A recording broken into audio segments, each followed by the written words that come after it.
the attitude of President Biden in the United States to every single Ukrainian, to Ukraine. We remain constantly in communication with the President of the United States over the course of this large-scale war, and this is the first visit over 15 years, and this is really the most important visit or the whole history of Ukraine-US relationship.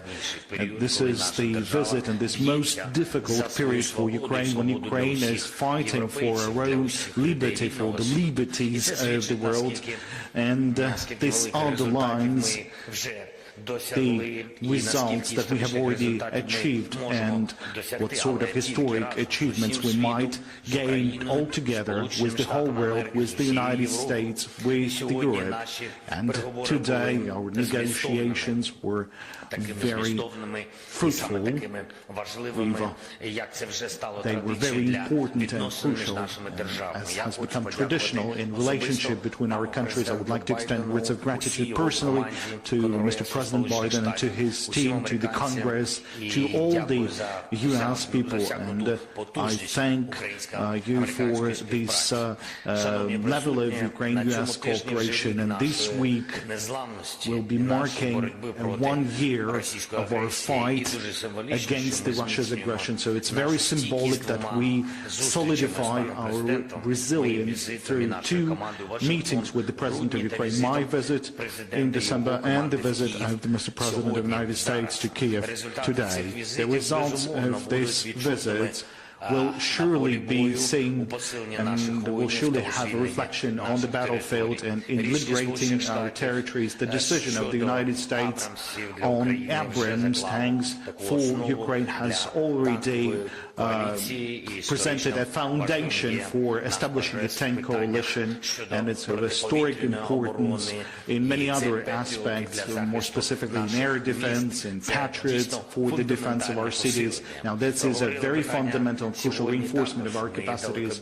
We've also talked about long-range weapons and the weapons that may still be supplied to Ukraine, even though it wasn't supplied before. I know, Mr. President, that there will be a very significant package of security support to Ukraine, and currently it will serve as a clear signal that Russia's attempts of revenge will have no chance, and that we will together defend our cities and citizens from Russia's terror will have more impetus towards our victory.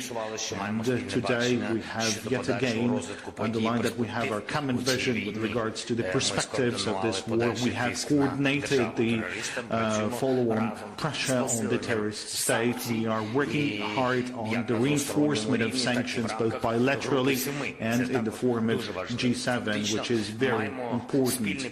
We have common vision on the content of many aspects of our peace formula, because it's security elements as well as the tasks to restore the UN Charter to its full capacity and to defend the international rule-based order. That's a common, joint task for all the countries that are interested in the international security.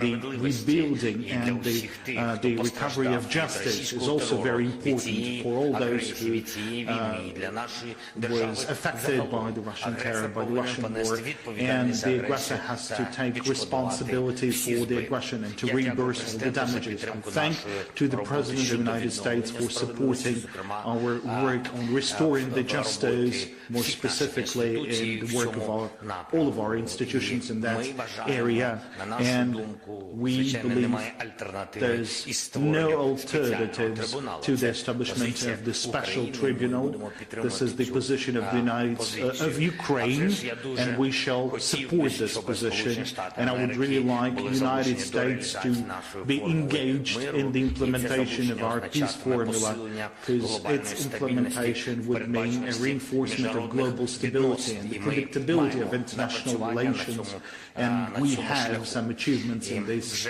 area. Already this week in New York, together with the United States of America, and over 60 other countries will be submitting for the consideration of the UN General Assembly the draft resolution on supporting peace in Ukraine. And on the eve of the 24th of February, we believe that the approval of this resolution would be a very significant evidence to the fact that the terrorist state would never break a civilized country. And I think we are also opening a special tablet dedicated to the President Biden. The first call at the night of the 24th of February took place with the United States, and since that time we had conversations, and there was very significant attention to our fight to the protection of Ukraine's democracy. Besides, there is the personal contribution in President Biden in solidifying the liberty and democracy in the world. This will be remembered eternally, and Ukraine is grateful to you, Mr. President, to all the US citizens, to all those who cherish freedom just as we cherish them. Glory to our warriors, glory to our allies, and glory to Ukraine. By the President of the United States of America. Thank you very much, Mr. President. You know, it was 1 year ago this week that we spoke on the telephone, Mr. President. It was very late at night in Washington, very early in the morning here in Kyiv. Russian planes were in the air and tanks were rolling across your border. You told me that you could hear the explosions in the background. I'll never forget that. And the world was about to change. I remember it vividly, because I asked you next, I asked you, what is there, Mr. President? What can I do for you? How can I be of help? And I don't know if you remember what you said to me, but you said, and I quote, "Gather the leaders of the world, ask them to support Ukraine. Gather the leaders of the world and ask them to support Ukraine." And you said that you didn't know when we'd be able to speak again. That dark night, 1 year ago, the world was literally at the time bracing for the fall of Kyiv. Seems like a lot longer ago than a year, but think back to that year. Perhaps even the end of Ukraine. You know, 1 year later, Kyiv stands, and Ukraine stands. Democracy stands. The Americans stand with you, and the world stands with you. Kyiv has captured a part of my heart, I must say. I've come here 6 times as Vice President, once as President, and in 2009 as Vice President when I first came here. Then back in 2014, I came 3 times in the aftermath of the Revolution of Dignity. And I again came in 2015 to address the Rada about the work of building a strong democracy. And I came in 2017, just before I left office as Vice President. I knew I'd be back, but I wanted to be sure. Even though the election were over, Barack and I were out of office, I decided to make one more trip before the next president was sworn in to Kyiv. So President Zelensky, you deeply honor me here in Kyiv with you today, to meet with your military, your intelligence folks, your diplomatic teams, community leaders who have stepped up and helped their country in their hour of need. It's astounding who stood up. Everybody.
ആദ്യത്തെ secretariat മാർച്ചല്ല, അവസാനത്തേതുമല്ല.